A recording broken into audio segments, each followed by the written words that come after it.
We have very interesting topics in this conference.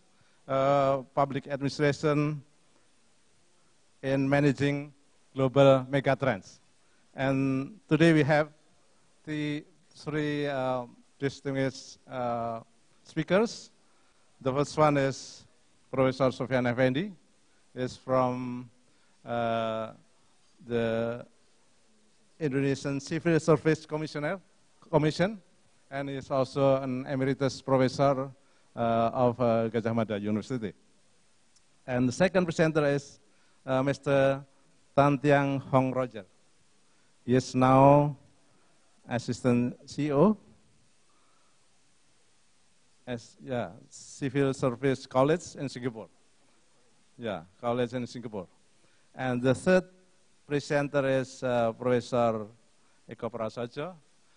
Currently, he is the chairman of the Indonesian Association for Public Administration, and he is also the dean of the Faculty of Administrative Sciences, the University of Indonesia. We have only less than, I think only 1.5 hours, so I have to make it very strict timekeeper. So you only have each 15 minutes, and then we will have a Q&A. Hopefully we can finish 12:30. So the first is Professor Sofian. Floor. Okay.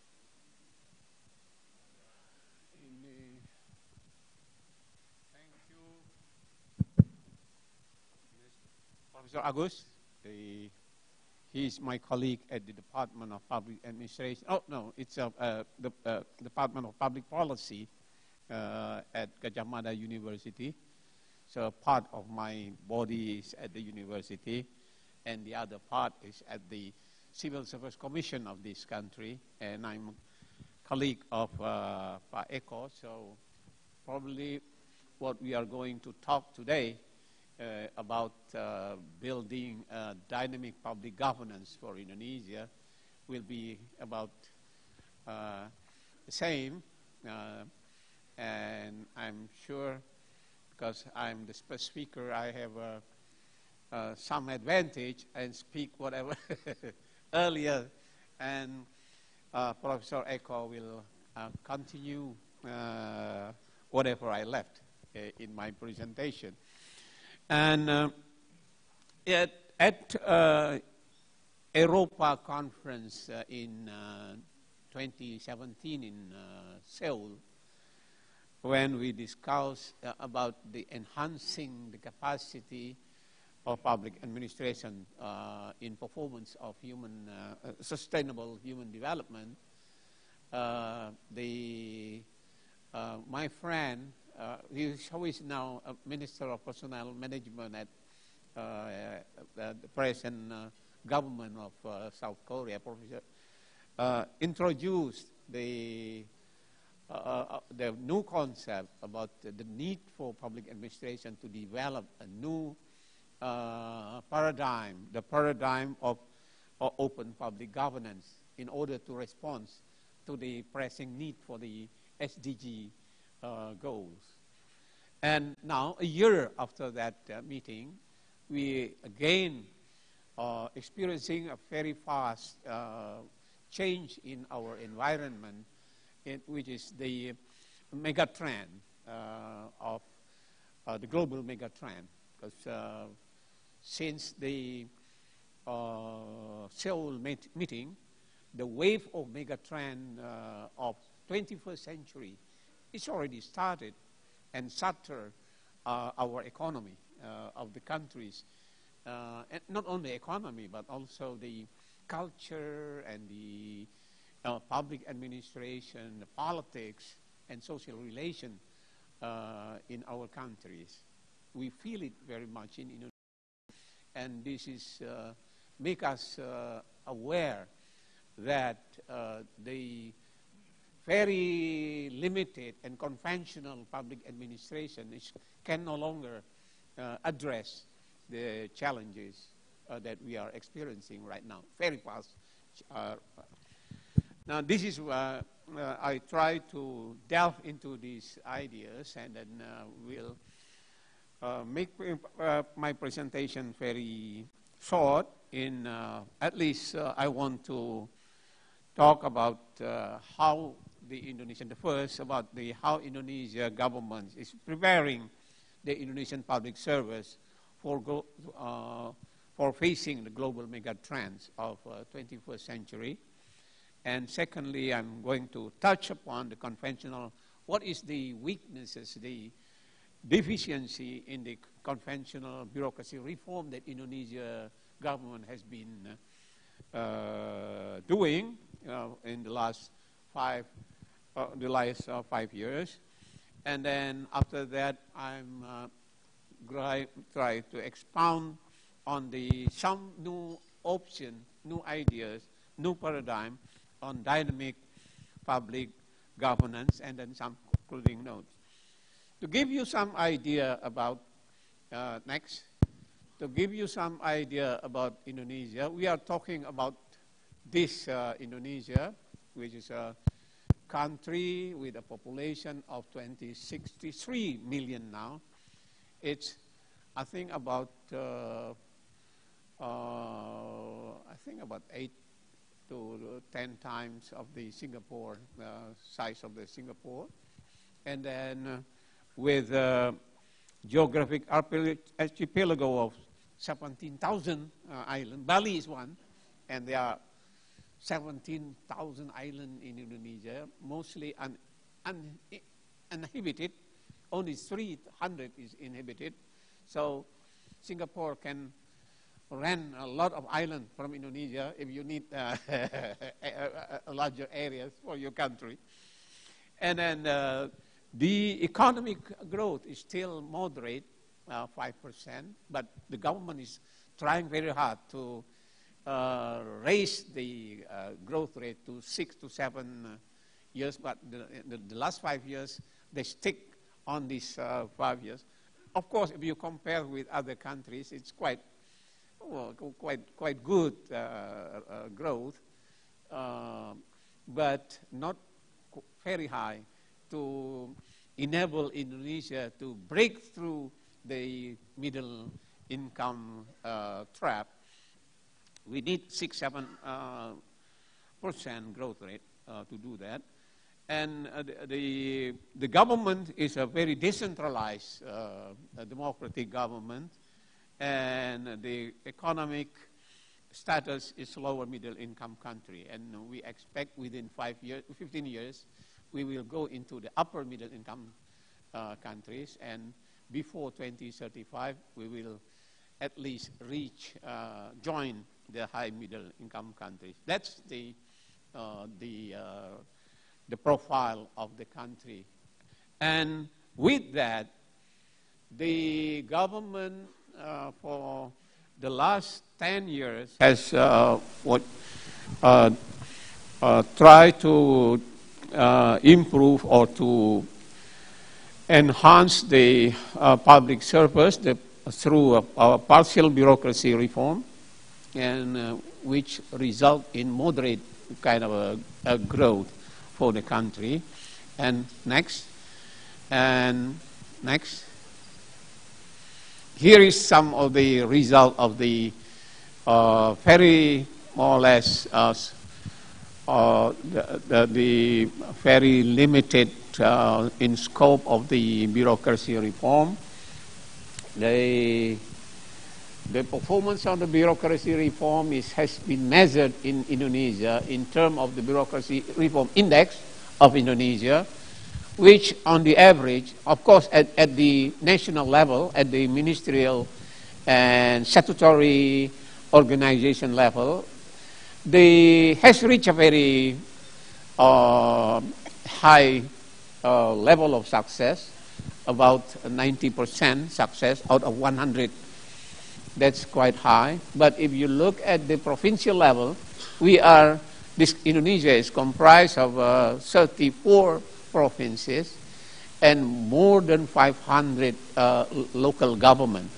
And at the local government, the performance of our bureaucracy reform is not yet very high. So if you look at the average or the average total score is about 45, 46, which is in a score in a scale of 0 to 100. It means it's not very high yet. And then it's also measured, secondly, with accountability performance index. This is also at the national level is quite good, but at the local government is quite low. And so you see the diversity between the national governance and the local government. So there is a need to more or less push forward in the at the local government level. And then the number, also the third objective of our bureaucracy reform is to streamline the border agencies, which is number to 122 border agencies, but the government wants to reduce it below 100 in order to streamline or to speed up the process of decision making. And then the other objective of the Indonesian bureaucracy reform until now is to Indonesia has experienced a lack of what you call it public service for a population of 263 million. We only have 4.3 million civil servants, and that's caused more or less reduce the quality, bring down the quality of our public service, because the natural what you call it, the public service ratio that is used as the number of the size of the public service is below, much below 2%. We only have 1.7%. Even Singapore has more than 2%, because even though the Singaporean government has applied a lot of what you call it, IT technology, information technology, and internet technology into the public service, but still, if you look at the ratio, public service ratio of Singapore, still more than 2%. In Indonesia, why the quality of public service is substandard is because the civil service ratio is only 1.7%. The government policy to more or less reduce or even stop the recruitment of civil service for the last 6 years has affected the quality, has tremendous effect on the quality of Indonesian public service. And to counter that more or less quality effect, starting last year, the Indonesian government start to recruit 33,000 civil service employees, and now the government this year decide to reduce to recruit 237,000 civil servants, because the number of retirement is much higher now. So about 200 to 300 public employees retires every year. So we have to, in order to maintain the size, the ratio, we have to increase a lot of civil servants, more than 200 civil servants every year now. And then after that, the other objective of the bureaucracy reform, to improve the quality of public service. The government introduced what is called public service mall in department stores and in shopping areas, and they started with 4 public service malls in Surabaya, in Jakarta, and Banyuwangi in Batam. near Singapore. I think copying whatever the Singaporean government does to improve the quality of the public service. Okay, next. This is if you are talking about the why we are pushing the need to revive, or not only to revive, to reform the Indonesian public service, because this is if you, in this graph, you see the effect of the quality of public service on economic development, or on human development index, is very clear. So this is, with this we can convince the government that you need to improve your public service if you want to reach those guys at the top. Because Singapore, of course, after working very hard for at least 40 years, now become the best public service in the world. It reached in this scale of 0 to 100. Singapore has reached that 100 for the last 6 years. That's because of hard work of 40 years. It started during the Premier Lee Kuan Yew, and then continued by other government. And of course, Singapore has some advantage because of the size, also because of the quality of the public service.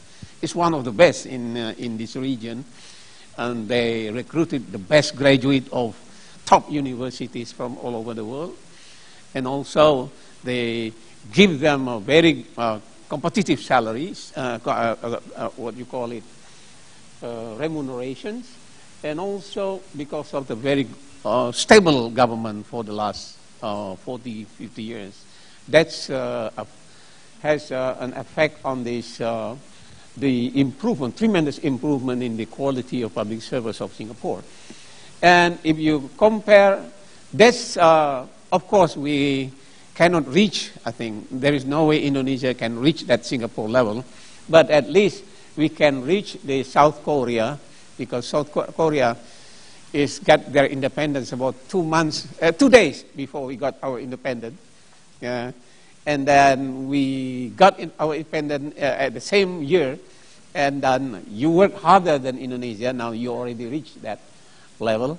When I first visited Seoul in 1978, I think, the rupiah, the value of rupiah is about 10% higher than won, but now won is about 10, 11 times higher than Indonesian currency.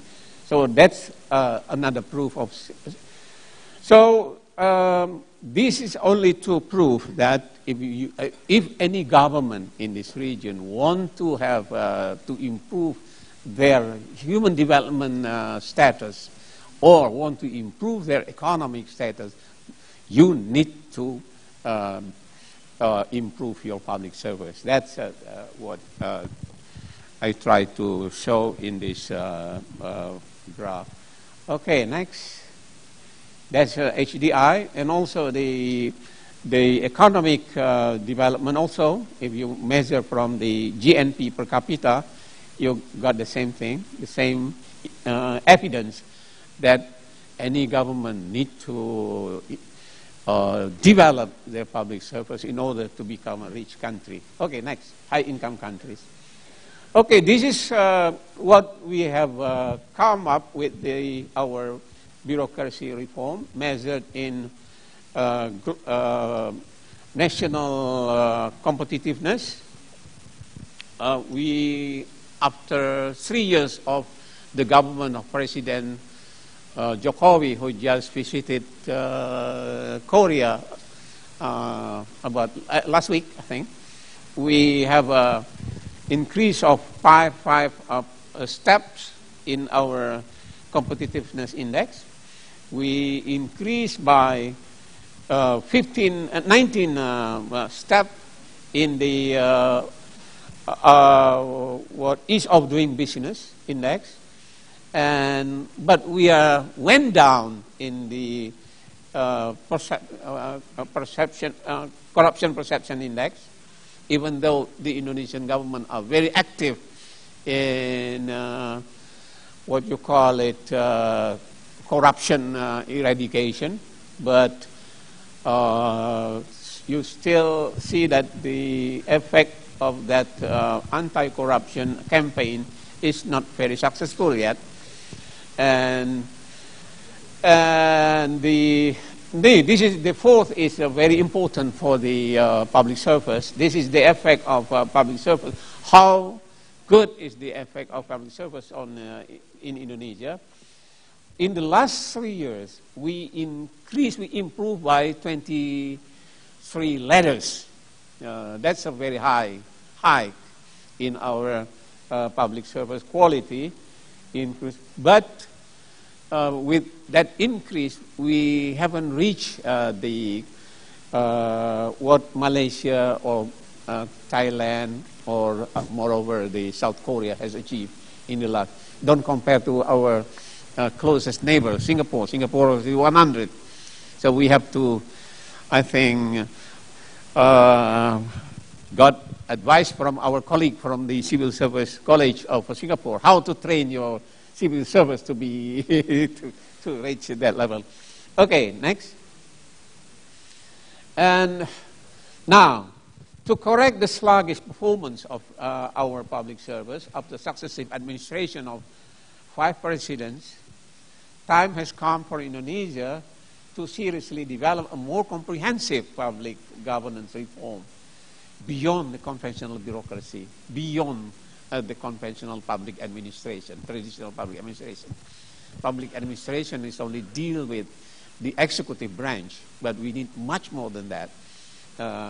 Because with this, to be able to respond sufficiently to the mega trend, we have to be able to mobilize all players in our country, including the civil society, including the business society, and all branches of the government, and work together to to face the new challenges of the mega trend. A new breed of public administration model, or you might call it paradigm, dynamic governance that's Singapore has developed in the last 40 years. I think this is not the new name. The name of dynamic governance is not given by the name is given by the Singaporean government, but this is by the academician of the Nanyang Technology University. So I don't know whether Mr. Tan, Roger, is agreed with this name or familiar with this name, but I heard it from Professor Neo Boon Tiong that they named the Singapore model is dynamic governance. And this is one of the perspective that we have been used to develop our public policy. Basically, okay, next. Basically, the dynamic governance model is try to develop the capabilities in 3, or what you call it, component of dynamic governance. The people. Yes, this is where the public service college, how you train. We want to learn from the experience of the Civil Service College of Singapore, how you train your public service to adopt these dynamic capabilities, and then the processes also we have to change to make the processes much more dynamic, more agile, and change every time when the challenge also change, because now in the past change happened only every decade, but now the change happened every less than a decade. In the past, it's only 1 century. Every century change. But now less than 1 decade. So we have to improve the process every time in order to respond to the mega trend. And the third is the path. And we are still looking at this and to find how Indonesia can adapt these 3 pillars of dynamic governments and to develop their capabilities. Okay, next. And all right, this is the full models that Boone and Tan developed, and each country has to change because this is very influenced by the culture of each country. So we have to find, this is the Singaporean kind of a culture, administrative culture that influenced their models of how to make the people and the organization, the institution, and the process change and can produce adaptive policies. This is what is called dynamic governance, to make the government, the governance dynamics and can respond to the challenges that we are going to face and much faster in the past. And okay, next one, last. I think this is the component of that 3 pillars that we are discussing in the Indonesian government to building national talent pools of IPS seniors, because the senior executive service or the senior leadership service in Indonesia, we have 22,000 of them. And now, in the past, the recruitment of this leadership position is not fully based on merit principles. Now, one of the responsible duties of my commission is to find the best people to hold that 22,000 senior executives position in our countries. Then we just started with a national talent pool, so we don't have to open up and find a candidate from openly. And secondly, to rapid improvement of public service delivery using this IT technology, information technology, and digital technology, introduction of agile and democratic institution. This is very important. In our government, they only think that there are only 2 forms of institution working in government, which is the department or ministries, and the other one is the non-statutory organization. But there is no other institution which is more democratic and more able to mobilize people from to play or to work in the government. So we are introducing agile democratic institution and then continuous executive training. Then in the past, the training for our civil servant is not done in a very systematic way. And that's, I think, one of the weaknesses of the Indonesian civil service. So that's why the quality of public service is not very high, not as high as our neighbor, Singapore, Malaysia. And the last is to strengthen network and decentralized government. We are a government comprised of 34 ministries, 48 non-statutory organizations, 34 provinces, and more than 500 local governments. To make that government work, and all are very decentralized, to govern that kind of a network institution, it's a very big task for the Ministry of Public Administration, Public Service, and Governance and Bureaucracy Reform. And even the name, we talked during the lunch, and even the name of the ministry is no longer suffice to more or less to for the big task that they are supposed to do. Okay. I think that's Agus has been reminding me, so thank you very much for your attention. Okay, thank you, Professor Sofian Effendi. And now the second presenter is Mr. Roger Tan from the Singapore Civil Service. Time is yours, 15 minutes. Thank you.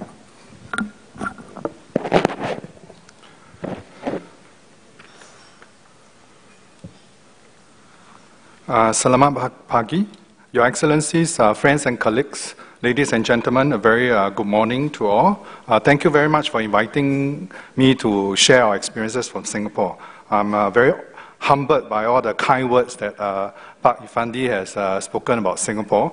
And I very much look forward to comparing our experiences with our friends in Indonesia and other parts of Asia, as these exchanges always give us very valuable insights. So Singapore is faced with different challenges at different stages of our nation building, and therefore we are always on a journey of transformation and change to ready ourselves for the future. And I guess that's what the origin of the book that Pak Effendi has talked about by Professor Neo Boon Siong about dynamic governance, because in Singapore a lot of the things that we do, we are perpetually changing all the time. So for this presentation, I would very much like to share with you our recent efforts in building a future-ready public service. So in the current phase, we continue to work on transformation and change to tackle our current challenges. And these challenges are a result of global trends. I think the conference today is about mega trends. So, and there are, I will name 4 of them, which I think affects all of us here in the room.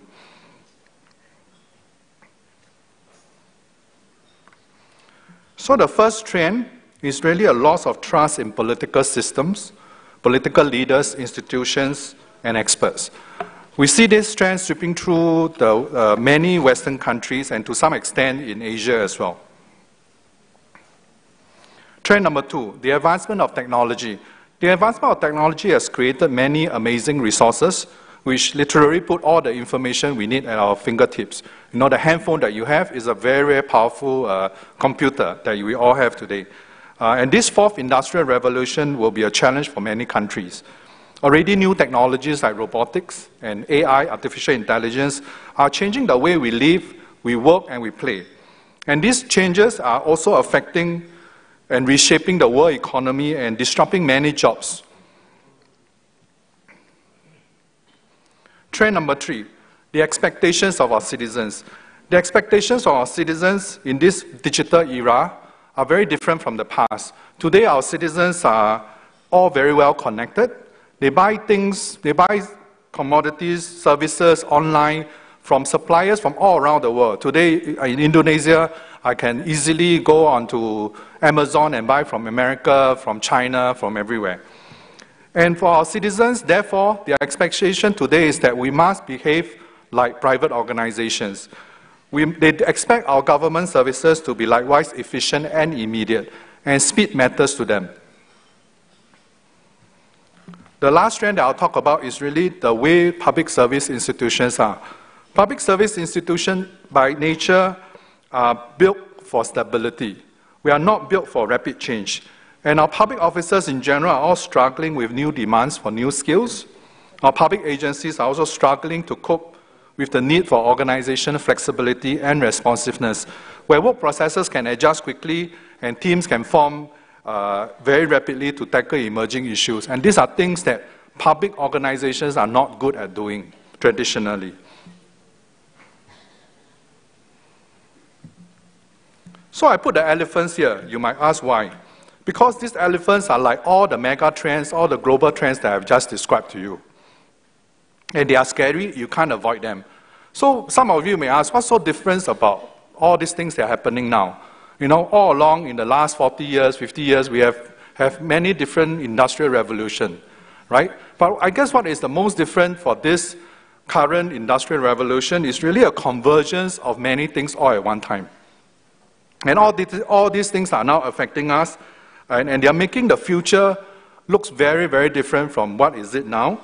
And these are the reasons why we need, therefore, to embark yet on another round of change to ready ourselves for the future, and for Singapore to ready ourselves for the future as well.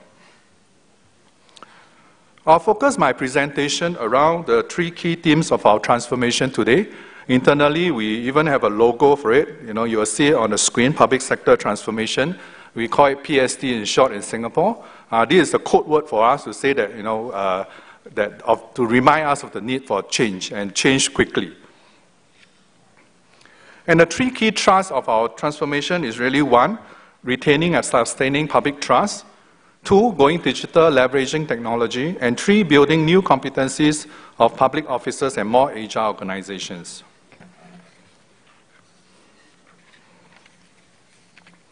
In this new era, retaining and sustaining public trust, in our view, is one of the most important things that any government must do. We look at public trust in this way. It is a function of being a clean, caring, and competent government. So we consistently ask ourselves, what are our motives to join the public service? Are we here to serve, or are we here for our own selfish purposes? Are we honest? And actually, all this goes back into our values and ethos as public officials. Second, we ask ourselves the question, do we care about you as citizens?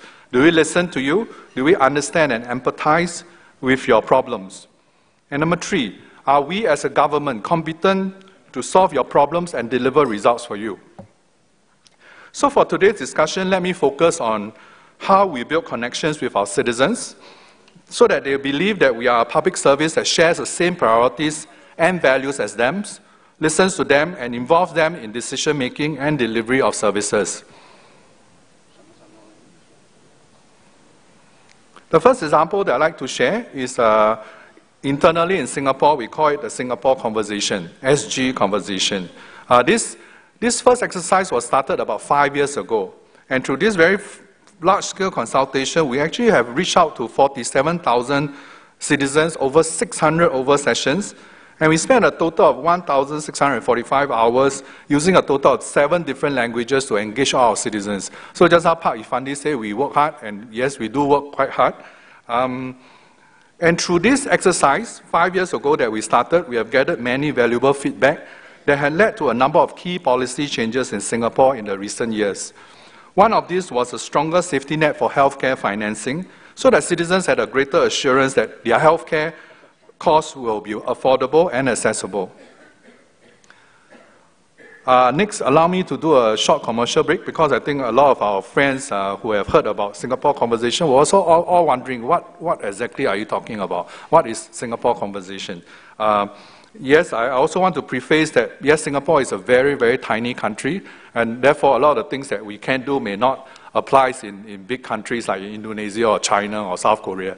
Okay, but nonetheless, this short clip gives you a view of how actually one of those 600 sessions were being conducted. So this particular clip also talks, the focus was on education. So it was conducted by our Ministry of Education to basically solicit views from Singaporeans about what the future of education should be like.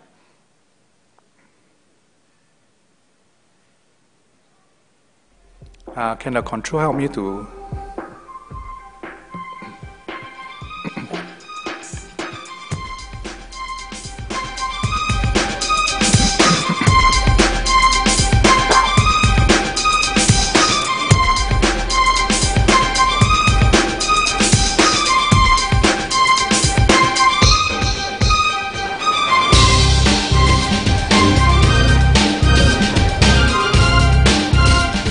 Second Singapore Conversation that I'm attending.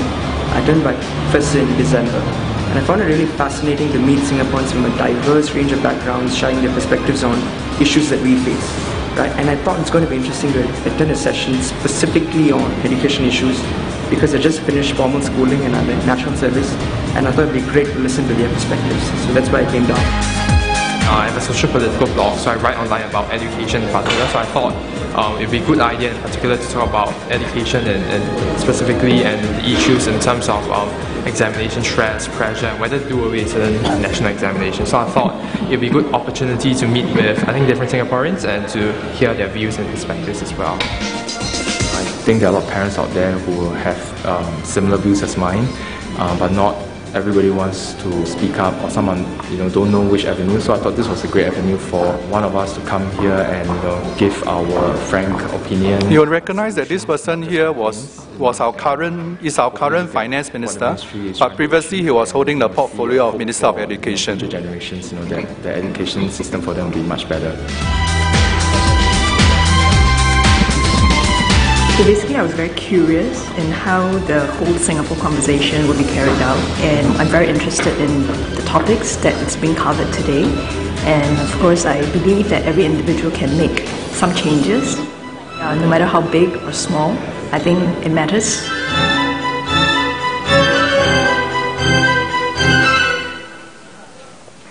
Thank you. So it's true. So this is one of the sessions that we did.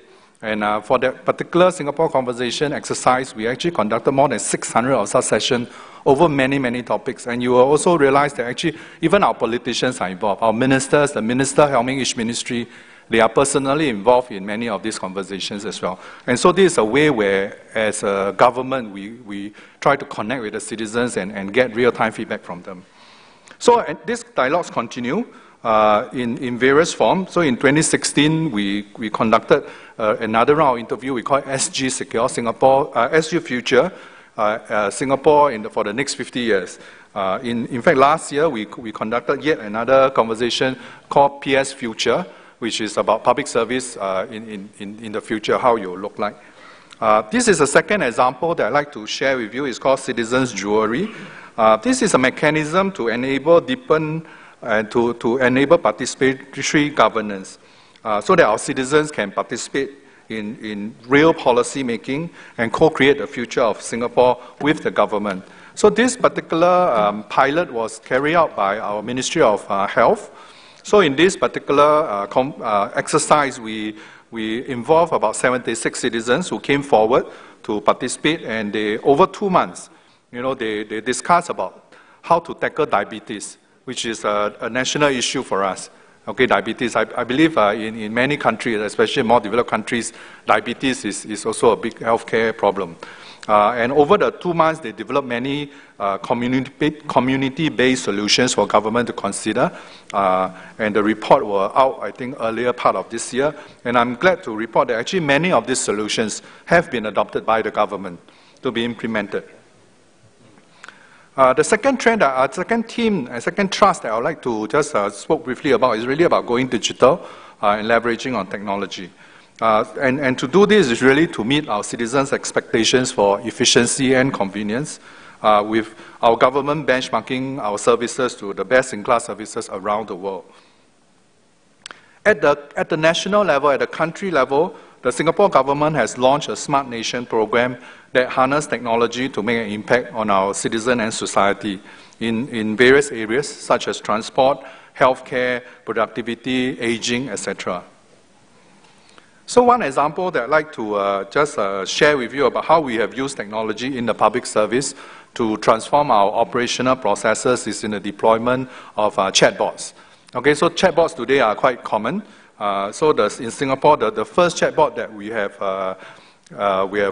implemented is called Jamie. We named the chatbot Jamie. Okay, and subsequently we have a few other chatbots called Jane, and they all start with a J. I don't know why, but they all start with a J.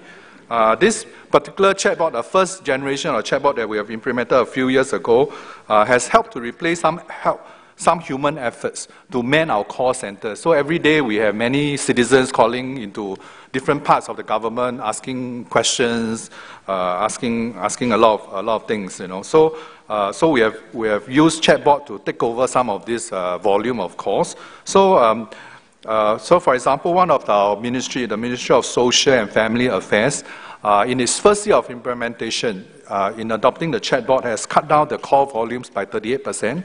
And they have achieved a cost savings of about 175,000 a year. It doesn't sound much, but over time, we think the savings will be significant. So as we build up our database on common questions and answers from our citizens, the chatbots are expected to be able to handle more and more of these call volumes, thereby freeing up a lot of our precious manpower to pursue other higher value-added jobs. Data is the new oil. So this is another thing that we are focusing very much on within the government. There is a lot of potential for governments to leverage on big data to help better understand issues, develop effective policies and solutions. And there have been a lot of encouraging stories on how data have been used to add value to policy making, for example, in identifying hotspots for crime or disease outbreaks, or understanding travel patterns of our citizens so that we can optimize land transport planning. So again, one concrete example that I'd like to share with you is again one of the things that we have done a few years back. It's called our service mobile app. So through this app, our citizens can basically, they don't have to care which agency is in charge of what problems. All they need is to take a photo of the issue. Let's say it's a broken pathway. They just need to take a photo, and then they just press submit, and then the app will automatically channel it to the correct agency within the government, and the problem will be solved.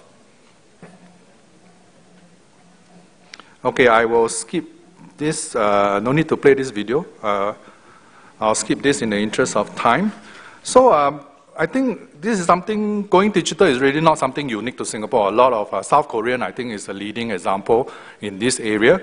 So we're actually learning a lot from South Korea as well in this regard. But I think when we go digital, we always, for ourselves, we always ask the question, always tell ourselves that going digital is really a means to an end, not an end in itself.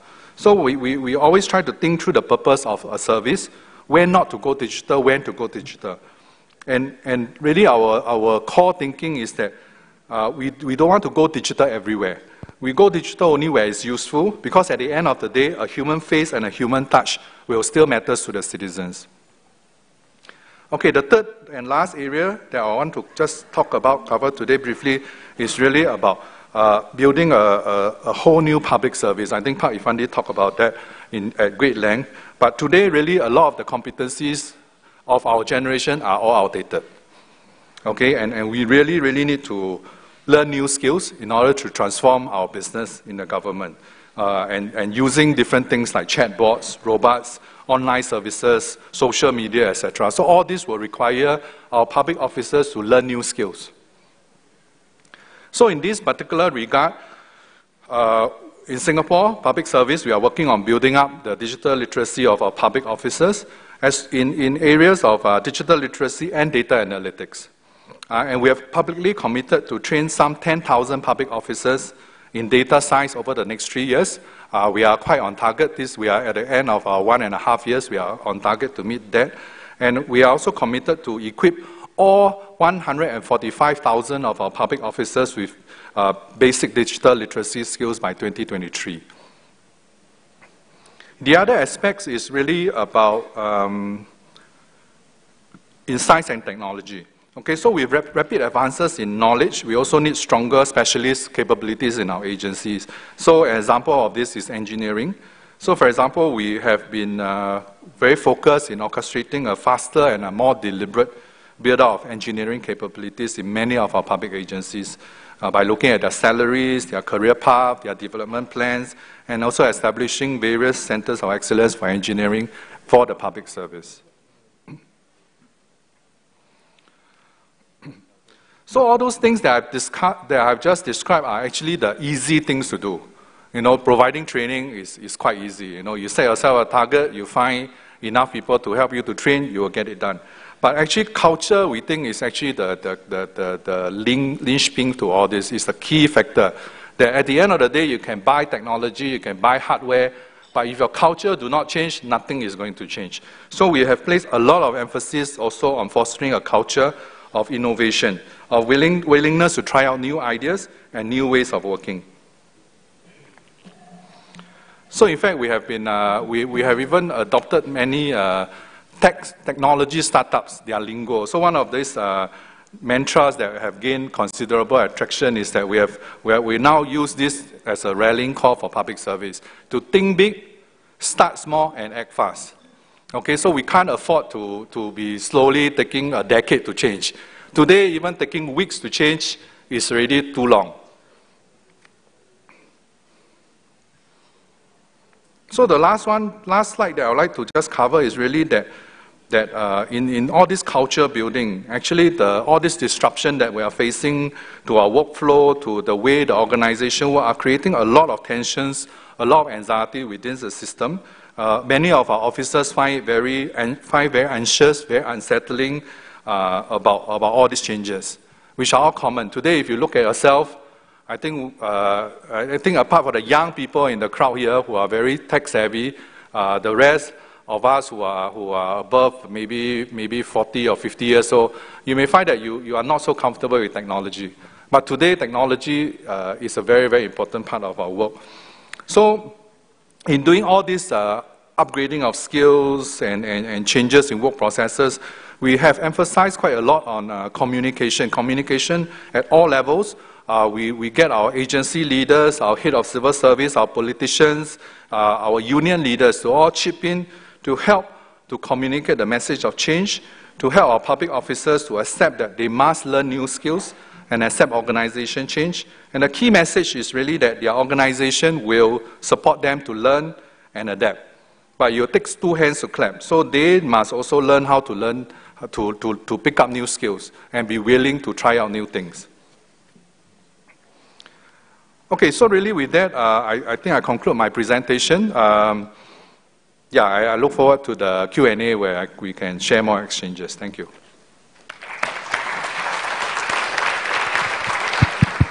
Okay, thank you very much, Mr. Roger Tan. And then the third presenter, Professor Eko, time is yours.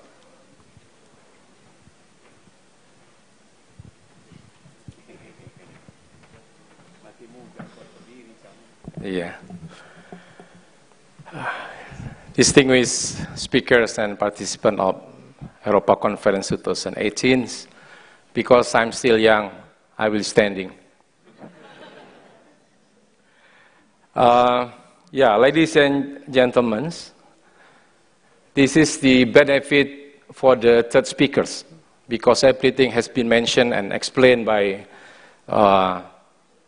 two speakers, and I will summarize and conclude some very important things. So hearing the two speakers before. So my presentation will be the role and challenges of public administrations in managing global megatrends. I think some of global change has been explained and mentioned by Professor Sofian and also Mr. Rogers, and maybe I would like to give some highlights. The 6 megatrend 2030. So there are actually 6 megatrends, as I said before, so-called the globalization 2.0.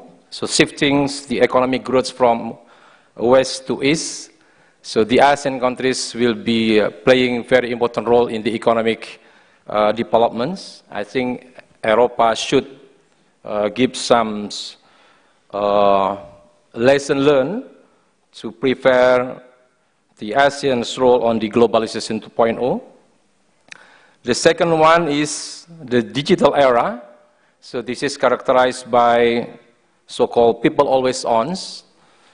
People are always observe what the government do, and maybe also can also track the last speech or last promise by the public officials, and also the environmental energy crisis, the technological convergence, also the convergence of some development of technology such as nano, biotechnology, robotic, and also information and communication technology.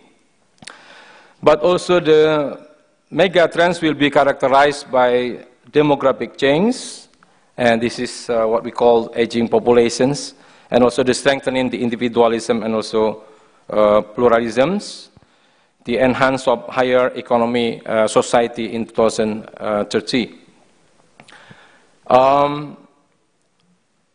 The main variables of future of government should be characterized by the disruption in all sectors, so the expectation and the needs of peoples are changing double exponentials in all sectors, and maybe we have a very limited capability to cope with these expectations and the needs of citizens, but also the strengthening of artificial intelligence, so using the machines, so interacting with machine, but also usage of big data, and the policy making process will be influenced by the big data, and the interaction between society and the state will be more online services.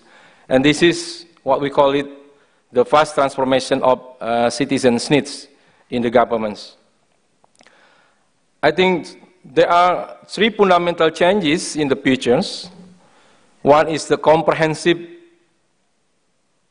and complete globalizations will create so-called global governance. The second is the ICT development and the disruption era.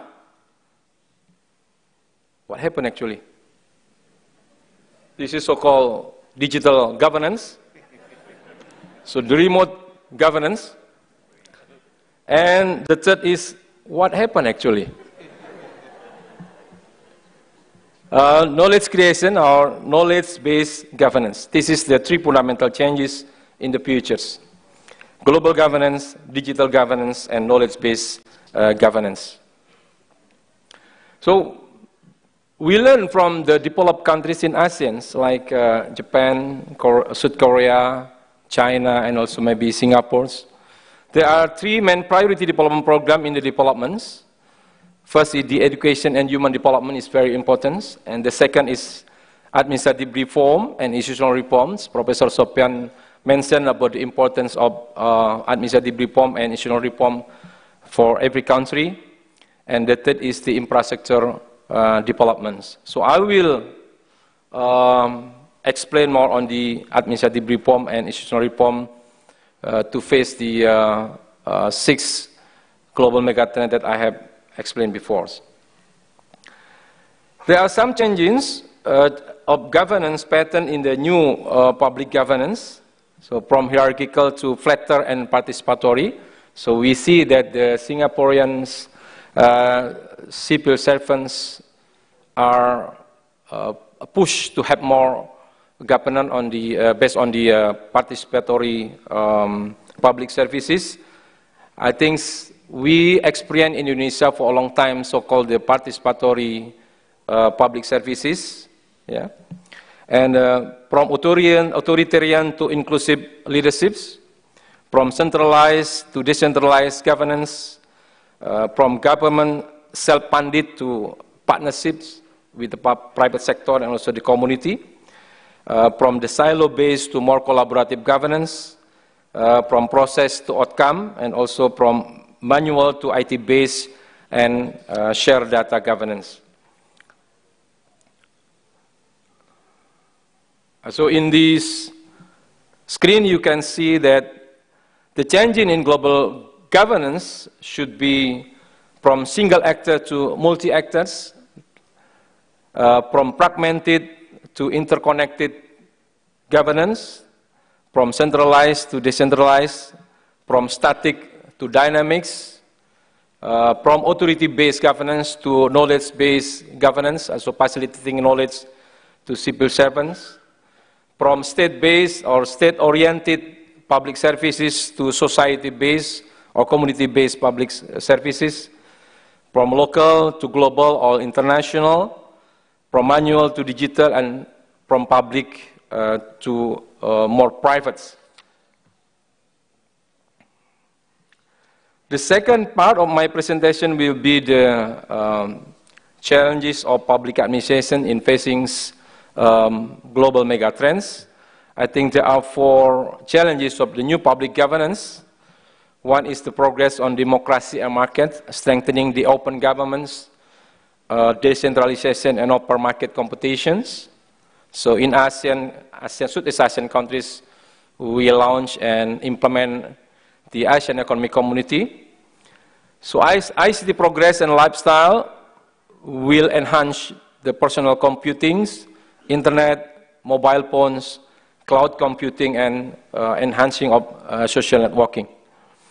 But also, we are facing the demographic trends with a stronger middle class, educated society or community, and also bigger roles for women in the public administrations. And the fourth challenges is the public expectations, so characterized by people needs more transparency, accountability, public participation, and decision making. This is the trends in the future of public administrations. I think there are true contributors to change in the future society, the technological and advancements. It means the changing role of humans and machines, so merging of real and virtual worlds, advancement in emotion computing technology, but also fusion through smart technology.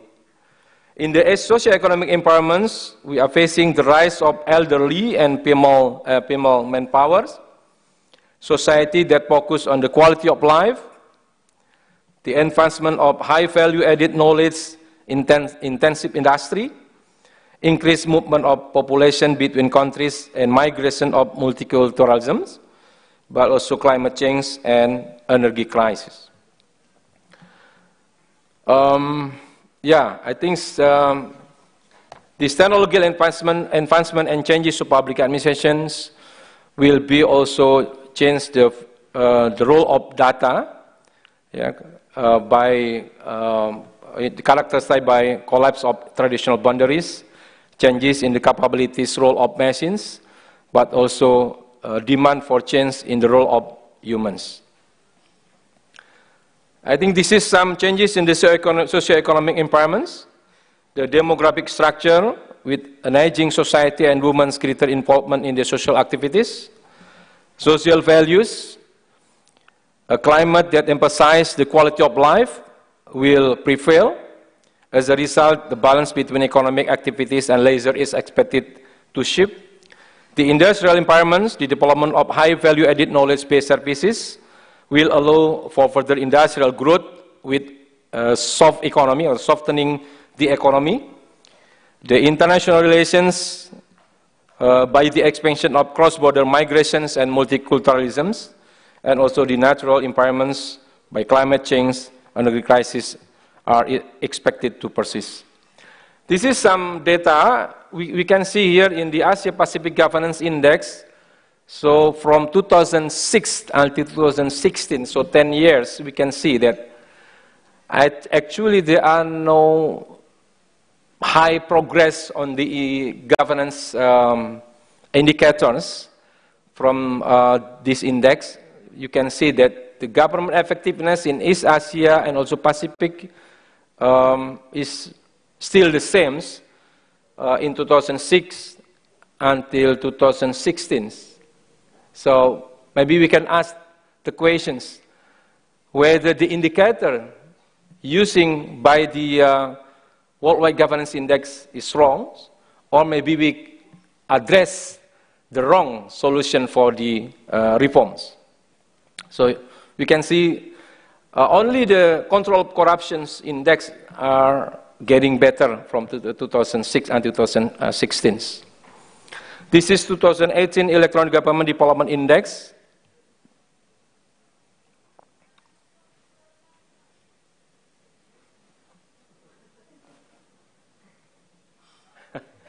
Okay, I sort from the ASEAN countries. The ASEAN countries is, I think, the Republic of Korea. South Korea is in the ranking number 3. Singapore and Japan, and Indonesia is in the rank of 107. So we left behind from far from the developed countries in ASEAN.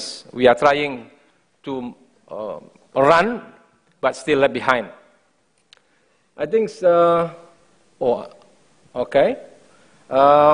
We can also the percentage of countries grouped by Electronic Government Development Index, level and geographical regions. I think in ASEAN, in Asia and Pacific, okay, develop more, but still there are some countries in the red area, so with a low electronic government development index.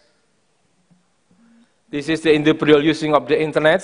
So the blue one is the world individual index, and Asia and Pacific is still under the average of world individual using of internet. And this is 10 countries in electronic participations. You can see, although the Singapore is also in the best ranking, if we can see in this electronic participation, Singapore is not in the high level of electronic participations.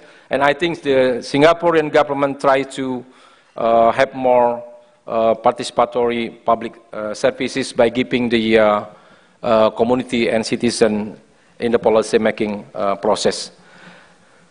Last of my section presentation is what is the new governance capabilities needed in the next decade of public administrations. I think we need 3 transformations. One is the structural transformations, mean that the structure, the linkage, the business process of government should be reformed. The second one is the cultural reforms, the reform of the values, beliefs, the mental model and behavior of civil servants, but also using the digital transformations or technological convergence. We have more flat organization in the governments. I think there are some new capabilities of new public governance needed in the futures. One is the capabilities to interact with the digital machines. So this is very important. The second one is the information sharing cultures using the big data and artificial intelligence. So in Indonesia, for example, this is the big problem of our civil servants. So they have a silo mentality and they maintain their own information and data. Yeah, but with the new technology, we should enhance the information sharing culture. The new capabilities to enhance also the global negotiation and communications, because we see that no single country can make the policy by their own selves. The global governance will give the opportunity to have public policy making in the multi-level governance. So for example, sustainable development goal is not only our policy making in Indonesia, in Japan, or in South Korea. This is decided in the headquarters of UN in New York. So utilize value and local wisdom. So the paradox of globalization and also localization still need the local wisdoms. So deciding in the policy in multi-level governance. So the innate human ability to recognize the problem. So in the digital governance, we still need the civil servants to recognize the problem, like Pak Roger explained previous about the role of civil servant in together in the community to recognize and also to explore the alternatives with the human creativity. I think this is all my presentation, and the conclusions, the role of public administration in global megatrends is that global megatrend is one of the new challenges in the governments and public administration. Every country have to face the new challenges by implementing the fundamental transformation in regard to structure, culture, and also capabilities seriously and continuously. Public administration is becoming one of the most important factors to enhance the capability of government and state to compete and collaborate in the globalizations. The technology advancements and socio-economic change will basically increase the need of global new public governance with the new capabilities of public servants to be adaptive with the citizen expectation and needs. And lastly, the ideal feature of public administration involves a society in which uniquely human abilities are integrated with the capabilities of machines, leading to an expansion in the overall scope of innovation in governments and society. Thank you very much. Assalamualaikum warahmatullahi wabarakatuh. Thank you, Professor Eko. Okay.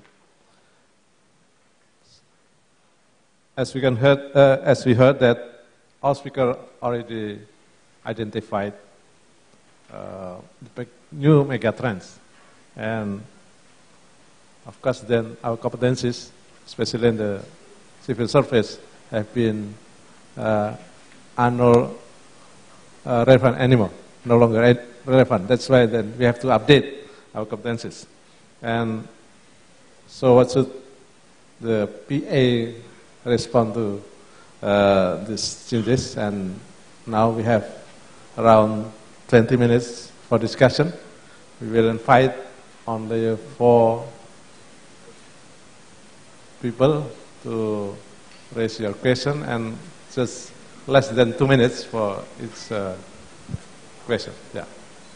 1, and then 2, 3, and then 4. Okay. Just very short question. Yeah. Yes, please. Your name and institution, and also country.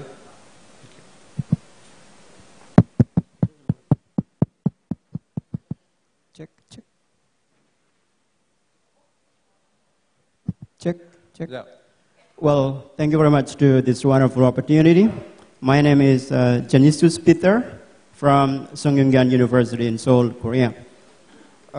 First of all, I'd like to dedicate my own appreciation to the third presenters of bringing us an important things about the mega trends of facing these new challenges of the fourth industrial revolution. My question is really very simple to the first presenter, Professor Sofian Effendi, but it's going to be answered by the next 2 presenters also.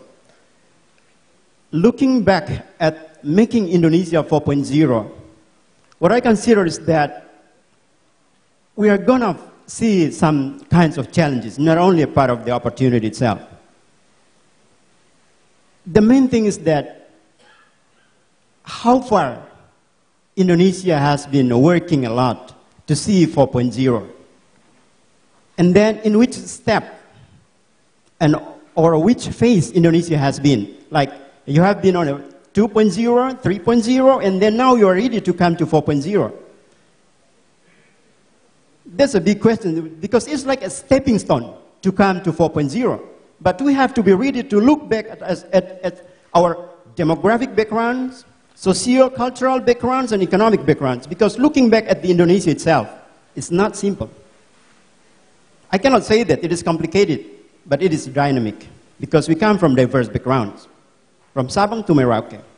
And then it's like a good inspiration for me, like Dr. Tan has said before about Singapore, developing trust and communications. Is there a part of how to see our global megatrends? And then Professor Eko also has mentioned before about knowledge government. I think Indonesia should put the concentration of human development. That's the priority, to change our culture of innovation. We want to run against Korea, Japan, and China. But the main thing is that looking back at our culture of innovation, to see 4.0, making Indonesia 4.0. Thank you very much. Okay, thank you. Second. Yes. Thank you. Yep.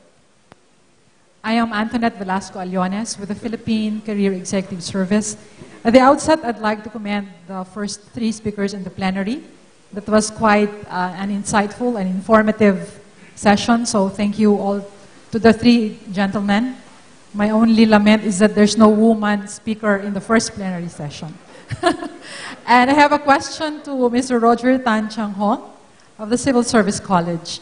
Thank you for sharing the best practice of Singapore Civil Service College in terms of continuously honing your civil servants to enable Singapore to be future ready. You mentioned 2 competencies that are you are focusing on right now, the digital literacy. I suppose that's for the leadership position, and also the strengthening of engineering capabilities. Apart from those 2, Mr. Roger, are there other competencies that you have kept within your framework? Because I know that in the past you had, helicopter skills like strategic thinking and other competencies as well. So I'd like to know what the other competencies are. Thank you. Thank you. Third one, yes.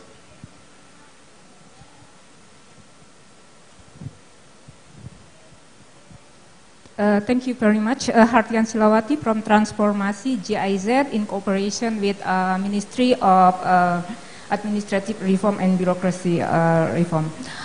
I have a question, actually very relevant to the second question raised by the from colleagues from the Philippines. So, Mr. Roger, it's very interesting to know that now Singapore is developing strategies on how to make your civil servants ready to cope with this disruptive era. So you mentioned under the public sector transformation, there are 3 agendas, and actually the third one is very interesting when you mentioned about the new competencies that the civil service needs to cope with this change. But maybe I assume for high performing staff it's not so difficult to adjust themselves with this. You introduced the introduction of new competencies. But how do you manage the unperformed and uncompetent staff in dealing with this change? You mentioned about the communication strategy. So I would like to know more deeper how you develop the communication strategies for this kind group of staff. Thank you. Thank you. The last one.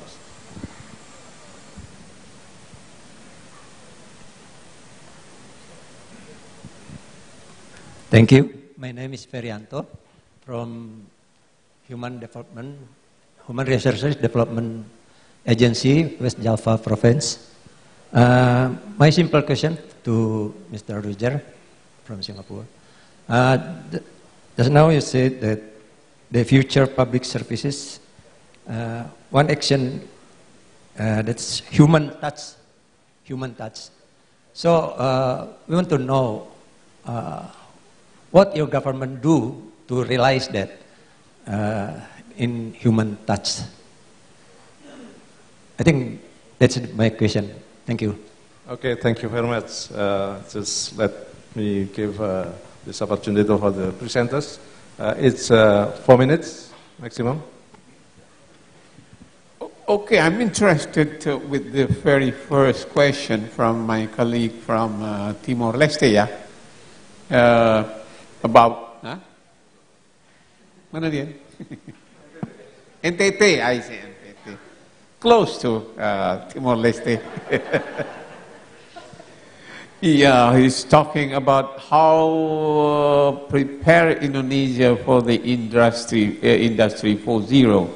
Well, if you are talking about Indonesia as a country,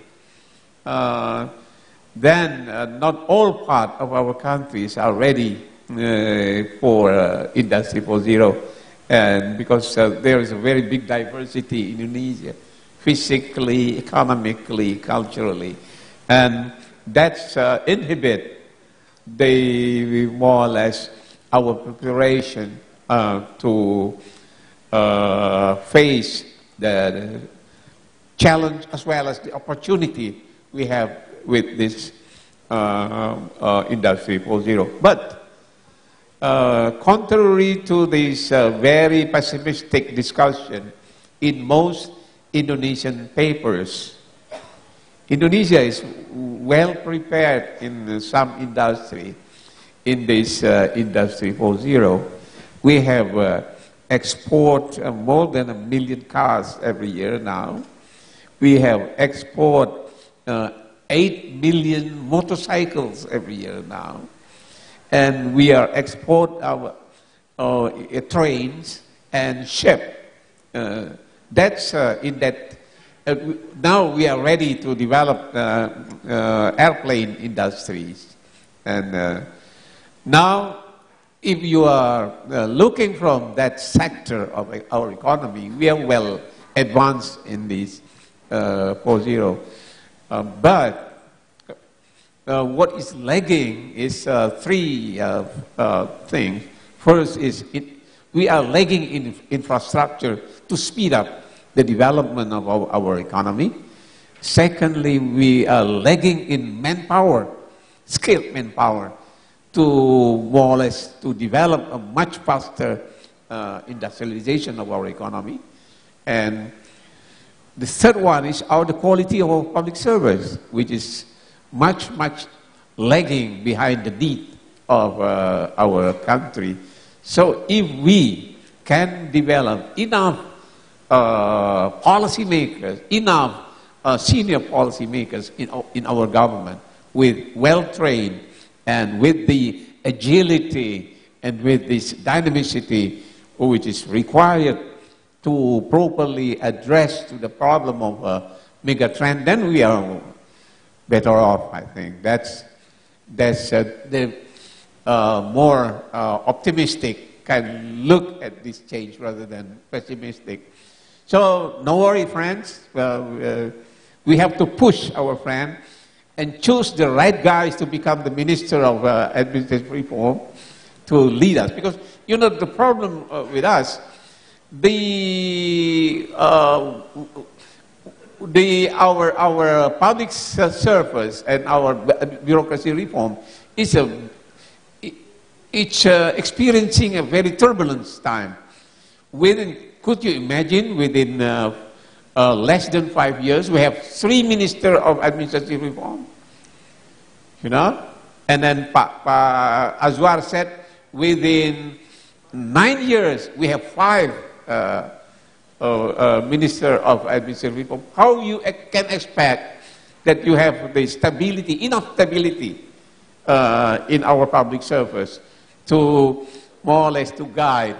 So probably the next Minister of Administrative Reform is here, sit just near me.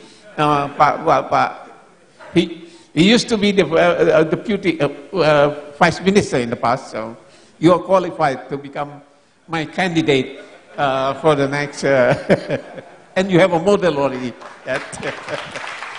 But if we can solve that 3 constraints, then I think this country can face the Industry 4.0 in much better stand. That we can follow South Korea, our colleague, and also we can also follow the other ASEAN countries who are advanced to a much higher level of economic development. That's our expectation, of course. Yeah. Thank you. I have a bit more time. Okay, I think the first question just now, I think there was some mention about Industrial Revolution 4.0, 3.0, 2.0. My own personal view, and I think it's collaborated by development from different countries, is really that in this Industrial Revolution, actually the less developed countries actually has an inherent advantage because they are not burdened by your existing infrastructure and things like that. So I mean, this is very evident in countries like China, Vietnam, where we are seeing that, you know, they kind of leapfrog the rest, and they are progressing a lot more faster. Whereas places like in Singapore, you know, or even probably to some extent South Korea, Japan, where we are burdened by our existing infrastructure, where we are still paying, we try not to make them obsolete so fast. But the thing is that technology is just moving so rapidly. So actually, so there is a very good chance for less developed countries to catch up, actually in this era of the 4th Industrial Revolution, and they can catch up very rapidly. To the second question about what are some of the areas, so I think I highlighted, actually the 2 that I highlighted more is about digital literacy as well as the data science. These are the 2 skills sets that as a government in Singapore that we have agreed that all public officers must be trained in those. So we are putting concerted efforts into training these two areas, but that doesn't mean that the rest are not important. The rest continue to be important. Our challenge today is really, that there are actually multiple skill sets that our public officers need to have. How do you prioritize, and how do you manage the time that they have for training? In particular, two skills that we also place a lot of emphasis, which I didn't mention, is really one is in terms of leadership. We believe that leadership abilities continue to play a very important part. I think just now both our very reputable speaker have also touched on. In Singapore, we believe very strongly that leadership play a major role. In fact, even with a lot of these changes can only happen if our senior leaders, which many of you here are the senior leaders, you must lead by example. If you feel that you do not feel that there is a need to change, your organization will not change. So it's the same in Singapore. The very first group of people that we work on in transformation is always the leaders. Once we can get the buy-in from the leaders, we find that it's a lot easier to make change happen. The other set of skills that we pay a lot of attention to as well is really in terms of organization development, stroke change management. Especially at the leadership level, you need to know how to navigate this transformation landscape and how to. So those things that I mentioned about communications, about culture building, are all part of this skill set that leaders must know and must be supportive. And then we also train the middle level so that they can help to make the transformation happen. I think there was a question about what if people don't want to change? What do you do with them? Yeah, I mean, I think every country, every organization face this kind of challenge. I would say that for Singapore, I think we have it a bit easier. Our public service personnel management system have evolved over the years. Today we have a system which I would describe as relatively porous. Porous in the sense that firstly, we have done away with the pension system long time ago. Okay, I think in the early 80s we have done away with pension system. So now majority of our public officers are not on the pension scheme, which means that they can move in and out very easily. And in fact, that is actually what is happening in Singapore. We have mid-career people joining the public service, those in their 30s, 40s, or even 50s. Once they decided that I have enough time in the private sector, working my butts off, trying to earn money, it's time for me to pay back. They want to join the public service, they can come in easily. Likewise, our young people, after a few years in the public service, they want to leave, they can leave. Because the pension scheme is such that it goes with them. So that's point one. Second point is that we have also updated our personnel management system such that we have a mechanism to kind of let underperformance go. I think in many jurisdictions, civil service is an iron rice bowl. It comes with your pension, and you cannot fire civil servants. We have done away with those key features of what a public service career is like. So today, we have no pension, and we can fire people if they are not performing. So, of course, that will be a last resort for us. Our primary resort is still to bring our people along in this journey of change. And in the event, if there are really people who cannot change, they will either choose to go themselves, or we will leave them. We will have to ask them to go. Even within our own organization, the Civil Service College, over the last 3-4 years, we have been embarking on a fairly aggressive transformation ourselves. And we have seen the resignation rate goes up. People after a while, they realize that we are going through change, and they realize that this is not something that they like to do, or that they can't do, they themselves leave. We find that we don't actually have to even manage them out, because they self-select themselves to go, and they will go to places where their skill sets are still relevant. Yeah. The last question about human touch, how, well, no concrete example. Okay, not say no concrete. I guess in my presentation, the point that I was trying to make is that it's very easy to go digital. You can turn everything digital. Everything government services become digital. But we have to keep reminding ourselves that digital is just a means to an end. Because the society is a very diverse one. You know, Singapore, we are very small, it's still manageable. In your country, you know, you're a big country, it's very diverse. So we must always remember that there are people in our society that will lose out if you go fully digital. So, example, elderly. The elderly in our society, you know, they don't speak very good English, they cannot use the mobile phone very well. So, we must always remember that there are always segments of society who cannot travel at the same speed as you in this change journey, and therefore, how do you manage that? And how do you manage that really depends on the area, depends on the ministries in charge. So, for example, I think we have been actually very active in rolling out education programs for our senior citizens. We actually organize many courses for them to learn how to use technology, how to use a computer, how to use your touch phones, so that they can be part of that digital economy.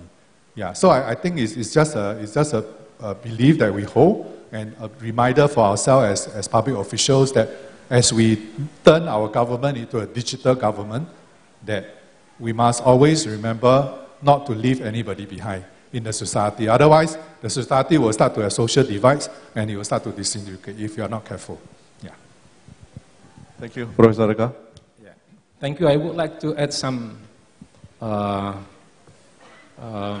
solution for the next Indonesian development of human resource management.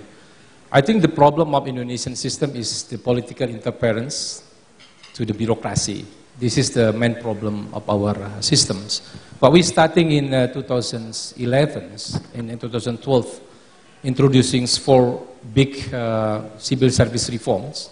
So improvement of the civil servant systems by using the computer-assisted tests. I hope that in 4 or 5 years recruitments for over the last years, we can recruit the best talents, the best people in the civil service system in Indonesia. The second one, we improve, as Professor Sofitel explained, the system of promotion in the senior executive services, senior leaders in the bureaucracy.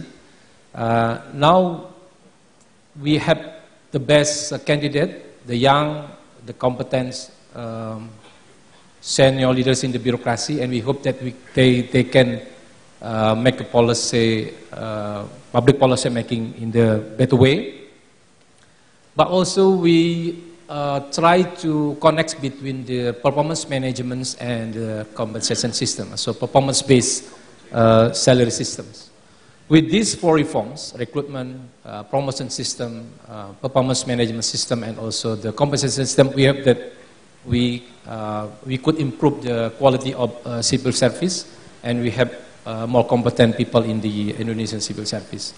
So, but the problem is not solved because there is still problem from the political system in Indonesia. The intervention, the politician into the civil servants.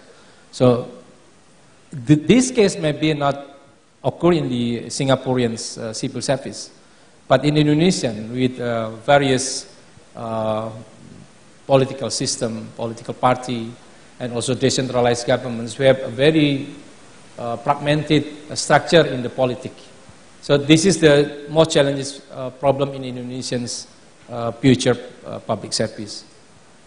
The reform is not on the individual level itself, but also in the system and also in the organizational level. So it is not enough to enhance the capability of civil servants without any reform in the system and organizations. So this is our problems. But I'm still optimistic that we could in the future have more capable and also good culture of Indonesian bureaucracy with adaptive policy to respond to the mega trends, the global mega trends. I think I would like to add the human touch perspective in the digital era or technological convergence. So the human thought is still needed in the digital era to explore the human problems in the feelings, recognize the problem of humans, yeah, but also to explore the alternatives, the solutions in the policy making process. So machine itself cannot recognize the human feeling or the human problems, and cannot also explore the alternative for a policy making process. I think the human thought is very important, interacting with machines, with the digital machines, but also still needed to explore the problem of human in the feelings, also explore the alternative of solution in the policy making process. Thank you very much. Thank you very much, Professor Eko. Ladies and gentlemen, I believe that there are many questions which you want to raise in this plenary, but we are running out of time. But you still have time to chat with the presenters during the lunchtime. Okay, thank you very much again for the presenters, and give them a big round of applause to all. Okay, thank you very much. See you. Thank you so much to the moderator and also all of the speakers on our first plenary. Please remain on the stage as we would like to present a token of appreciation to all of the panelists on the first plenary session as well as the moderator. Therefore, we would like to invite Bapak Muhammad Idris, the Deputy Chairman for Training of Government Officials, the National Institute for Public Administration of the Republic of Indonesia, to kindly present the token on the stage. So we would like to invite a moderator and also the speakers, the presenter, please be standing.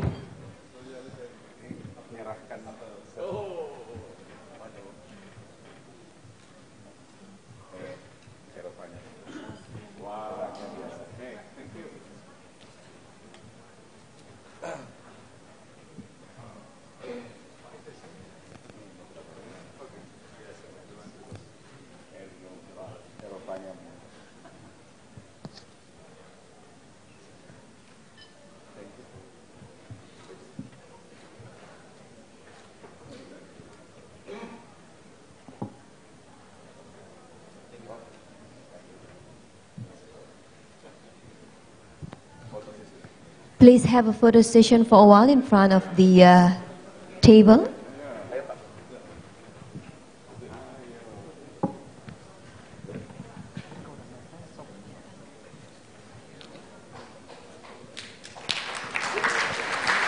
Thank you so much once again to all of the moderator and also to all of the speakers on the first plenary session. Thank you as well to Bapak Muhammad Idris that already present the token of appreciation.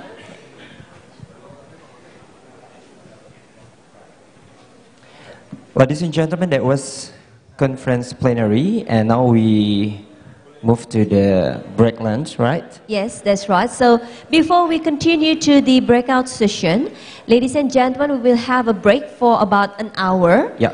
And the break will be used for lunch. Lunch are already provided at the Cuisine Restaurant.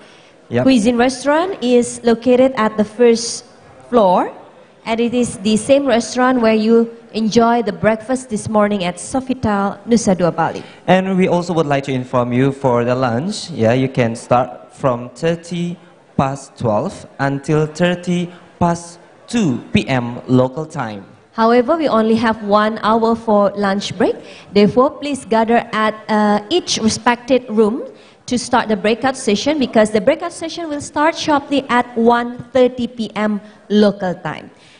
And then after lunch, we will have a parallel session 1 and 2, of course. And we are going to inform you that this kind of parallel session will be divided into 4 different rooms. That's right. So the first room is this room, the Rama room. So where I and also my partner is standing. This room will be the theme A, or the theme that will discuss people. Right. And the Rama room will have the free speakers, and then at the theme B for public services, there is the Laksmana room. This is the Laksmana room is located also at the same level, and this room as well, but there will be a partition later on, and the Laksmana room itself will be located on my right hand side. So the right hand side of this room will be the Laksmana room. Yeah.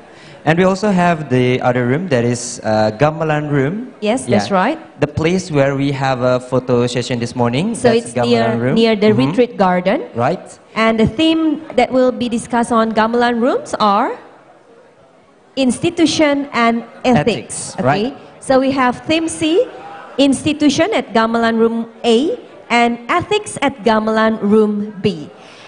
On behalf of committee, we once again would like to say thank you very much. Enjoy your lunch. And also for those who would like to do the prayer, the solat, the legong room is provided for you, for those who would like to do the prayer.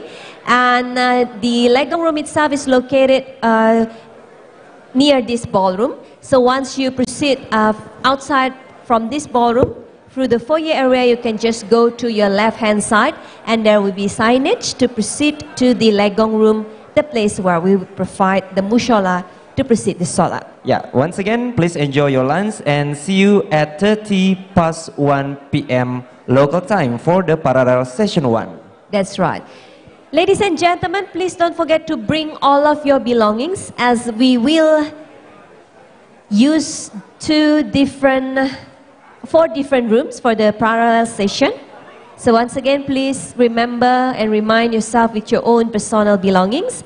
Make sure that you left nothing in this room, because this room itself will be divided into 2 big rooms, the Rama and Laksmana.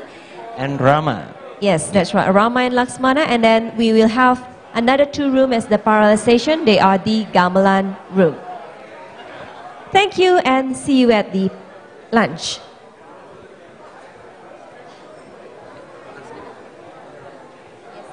Yes, that one. Yeah. This one is Rama. Yeah. The Gamelan room here is the garden. Laksmana. Ya. Ya, dibagi, nanti akan ada sekarang.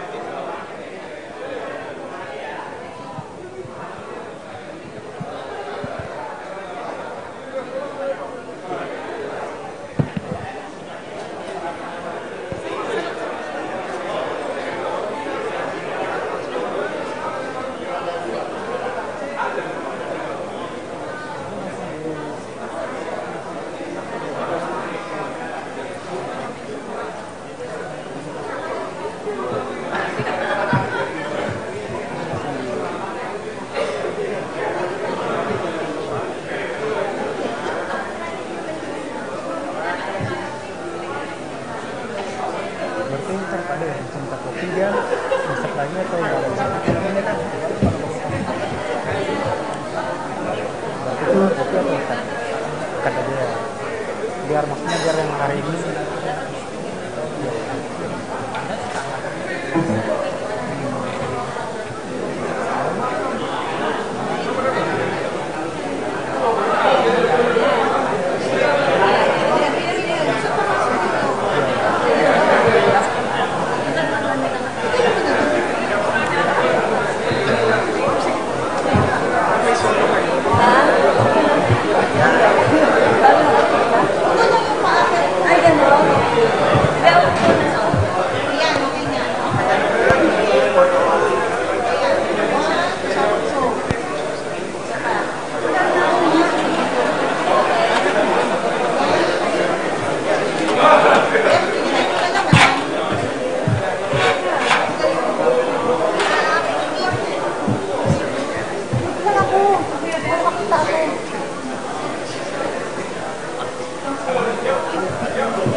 ini.